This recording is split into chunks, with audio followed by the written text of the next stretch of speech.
નમસ્કાર. હાલ સ્થાનિક સ્વરાજ્યની ચૂંટણી સમગ્ર રાજ્યમાં ચાલી રહી છે.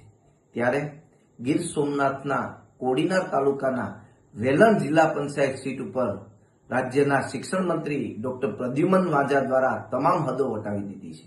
હું એટલા માટે કહું છું કે હદો વટાવી દીધી કે આજે ડોક્ટર પ્રદ્યુમન વાજા દ્વારા ત્યાંના નાના નાના બાળકો અને સ્કૂલના વિદ્યાર્થીઓને ભારતીય જનતા પાર્ટીના પ્રચાર અર્થે ઉપયોગ કરવાનું કામ થયું છે.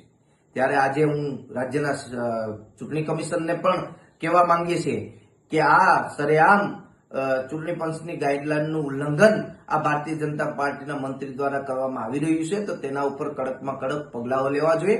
અને કોડીનારના ભારતીય જનતા પાર્ટીના આગેવાનોને પણ પૂછવા માંગીએ છીએ કે શું તમારી પાસે હવે પ્રચાર કરવા માટે કાર્યકર્તાઓ રહ્યા નથી કે તમારે આ માસૂમ બાળકોનું શિક્ષણ કાર્ય બગાડી અને તેને પ્રચાર અર્થે બહાર કાઢવામાં આવે છે. હાલ અત્યારે વિદ્યાર્થીઓની પરીક્ષાઓ પણ ચાલુ છે, ત્યારે આ પરીક્ષાઓમાં સીધી અસર પડી રહી છે. આ રાજ્યના શિક્ષણ મંત્રીને કદાચ ખ્યાલ નહીં હોય, પણ હું આ રાજ્યના શિક્ષણ મંત્રીને કહેવા માંગુ છું કે તમે આ નાના બાળકોનો રાજકીય હાથો બનાવવાનું બંધ કરો અને તમારે ખરેખર આ બાળકો અને તેના વાલીઓની માફી માંગવી જોઈએ. જો નહીં માંગો કે ચૂંટણી પંચ આમાં કોઈ પ્રકારના પગલા નહીં લે તો આવનારા દિવસોમાં સમગ્ર ગુજરાતમાં શિક્ષણ મંત્રીનો વિરોધ એનએસયુઆઈ દ્વારા કરવામાં આવશે.